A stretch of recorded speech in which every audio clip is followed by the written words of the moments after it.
Online ആണോ offline ആണോ repeat ചെയ്യാൻ നല്ലത് എന്നുള്ളൊരു ചോദ്യം എല്ലാവരുടെയും മനസ്സിൽ ഇനിയുള്ള ദിവസങ്ങൾ ഉണ്ടാവുന്ന കാര്യമാണ്. അപ്പൊ അതിനുള്ള ഒരു കൃത്യമായ മറുപടിയാണ് ഈ വീഡിയോയിൽ ഞാൻ പറയാൻ വേണ്ടി പോകുന്നത്. സൈലത്തിന് ഓൺലൈൻ ബാച്ചാണ് ധീര ബാച്ച്, ഓഫ്ലൈൻ ബാച്ചാണ് ഹൈബ്രിഡ് ബാച്ച്. ആദ്യം ഇത് തമ്മിലുള്ള മെയിൻ വ്യത്യാസം എന്ന് പറഞ്ഞാൽ ഓൺലൈൻ അഫോർഡബിൾ ആണ്, ഓഫ്ലൈൻ അഫോർഡബിൾ അല്ല എന്ന് കൂടെ പറയാം. കാര്യം നമ്മുടെ കമ്പയർ ചെയ്യുമ്പോഴത്തേക്കും ഫീസ് കുറവാണെങ്കിലും ലൈക്ക് ഓഫ്ലൈൻ അതിൻ്റെതായ എക്സ്പെൻസ് ഉള്ളത് കൊണ്ട് തന്നെ it's not that much affordable ആക്കാൻ നമുക്ക് പറ്റില്ല. പക്ഷെ ഓൺലൈൻ ഇറ്റ്സ് അഫോർഡബിൾ ആണ്. അപ്പം മണി കൺസ്ട്രെയിൻ ഉള്ളവർ ഒരു സംശയവും വേണ്ട, വേറൊന്നും ചിന്തിക്കരുത്.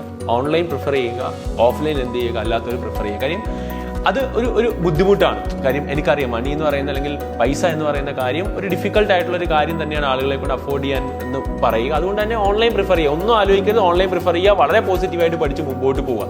ഇനി മാത്രമല്ല നിങ്ങൾക്ക് സ്കോളർഷിപ്പോടുകൂടി പഠിക്കാൻ വേണ്ടി പറ്റും. ഓഫ്ലൈനിൽ സാറ്റ് എക്സാം എഴുതിയാൽ മതി. മെയ് 10 സാറ്റ് എക്സാം നടക്കുന്നുണ്ട്. മെയിൻ ഡിഫറൻസ് എന്ന് പറയുന്നത് ഓൺലൈൻ കൂടുതൽ പ്രിഫർ ചെയ്യേണ്ട ആളുകൾ എന്ന് പറയുന്നത് സെൽഫ് മോട്ടിവേറ്റഡ് ആയിട്ടുള്ള, വളരെ ഫോക്കസ്ഡ് ആയിട്ട് കൃത്യമായ സിലബസ് അനുസരിച്ച് ക്ലാസ് കണ്ട് വളരെ ജെന്യുവിൻ ആയിട്ട് എക്സാംസ് എഴുതാം. അതായത് വേറെ ഇപ്പം എക്സാം എഴുതുന്ന സമയത്ത് ഓൺലൈൻ ചിലപ്പോൾ നിങ്ങൾ വീട്ടിൽ നിന്ന് എക്സാം എഴുതുന്ന സമയത്ത് ബുക്ക് ചിലപ്പോൾ ഒന്ന് നോക്കണം എന്ന് അത് തോന്നാതെ കൃത്യമായി ഫോക്കസ് ചെയ്ത് എക്സാം എഴുതാൻ വേണ്ടി പറ്റും.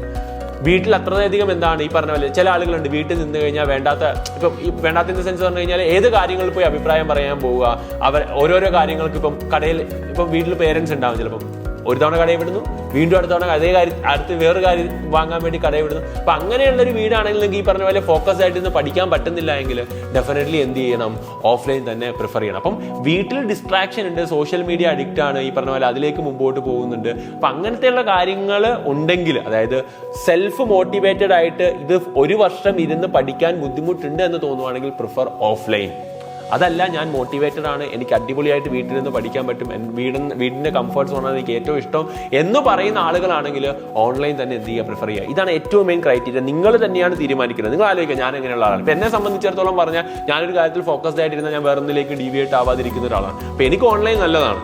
പക്ഷെ എനിക്കൊരു പിയർ ഗ്രൂപ്പ് പഠിക്കുന്ന കാണുമ്പോൾ അവരുടെ ഇടയിൽ നിന്ന് പഠിക്കുമ്പോഴാണ്, അല്ലെ അവരുടെ ഈ പറഞ്ഞ പോലെ ഡെയിലി എക്സാംസ് എഴുതുന്നത്. ഇപ്പം ഹൈബ്രിഡ് പ്ലാറ്റ്ഫോം ആണെങ്കിൽ ഡെയിലി എക്സാംസ് ഉണ്ട്. അപ്പം എല്ലാ ദിവസവും എക്സാം ഉണ്ട്, എല്ലാ ദിവസവും എക്സാമിന് വേണ്ടി പഠിക്കുക, ക്ലാസ് റൂമിൽ പോയി ഓഫ്ലൈൻ ക്ലാസ്സിൽ ഇരിക്കുക, അപ്പോൾ അവിടെ വെച്ച് സംശയങ്ങൾ ചോദിക്കുക, അവർ പഠിക്കുന്ന കാണുമ്പോഴത്തേക്കും എന്ത് ചെയ്യുക, വളരെ ഫാസ്റ്റ് ആയിട്ട് പഠിക്കുക, കൃത്യമായ ഒരു സ്ട്രക്ചേർഡ് ആയിട്ടുള്ള ഒരു ഫോർമാറ്റിലൂടെ കടന്നു പോകണമെങ്കിൽ ഹൈബ്രിഡ് എന്ത് ചെയ്യുക, പ്രിഫർ ചെയ്യുക. അപ്പം നിങ്ങളാണ് ഡിസിഷൻ എടുക്കേണ്ടത്. നിങ്ങളുടെ ഫാമിലി അച്ഛനും അമ്മയുമായിട്ടിരുന്ന് ആലോചിച്ചിട്ട് ഏത് വേണമെന്ന് എന്ത് ചെയ്യുക, തീരുമാനിക്കുക. വീട്ടിലിരുന്നാൽ ഞാൻ പഠിക്കുമോ, ഇല്ല എങ്കിൽ ഓഫ്ലൈൻ പോവുക, അതിന്റെ ഫീസ് കമ്പയറബിൾ ആയിട്ട് നോക്കുക. യെസ്, സൈലം അഫോർഡബിൾ ആണ്, അത് വെച്ച് നോക്കുമ്പോഴത്തേക്കും സൈലത്തിൽ അത്രയും നല്ല കളേർഡ് മെറ്റീരിയൽസ് തരുന്നുണ്ട്, സ്ട്രക്ചേർഡ് സിലബസ് ആണ്, ഈ പറഞ്ഞ പോലെ എല്ലാ സപ്പോർട്ടും നിങ്ങൾക്ക് എന്താണ് ഇമോഷണൽ ആൻഡ് ഈ പറഞ്ഞ പോലെ കോൺഫിഡൻസ് ബിൽഡ് ചെയ്യുന്നതിലായാലും ഏറ്റവും ബെസ്റ്റ് ആയിട്ട് നിങ്ങൾക്ക് പഠിക്കാൻ പറ്റുന്ന സ്ഥലം സൈലം തന്നെയാണ്. അതിലൊരു സംശയവും വേണ്ട. എങ്കിൽ ഓഫ്ലൈൻ പ്രിഫർ ചെയ്യുക, അടിപൊളിയായിട്ട് മുമ്പോട്ട് പോവുക. ഇതാണ് എൻ്റെ അതിനെക്കുറിച്ചുള്ള കൃത്യമായ ഒരു അഭിപ്രായം എന്ന് പറയുന്നത്. നിങ്ങൾ തീരുമാനിക്കുക. രണ്ടായാലും നിങ്ങളോടൊപ്പം ഞങ്ങൾ ഉണ്ടാകും. All the best guys.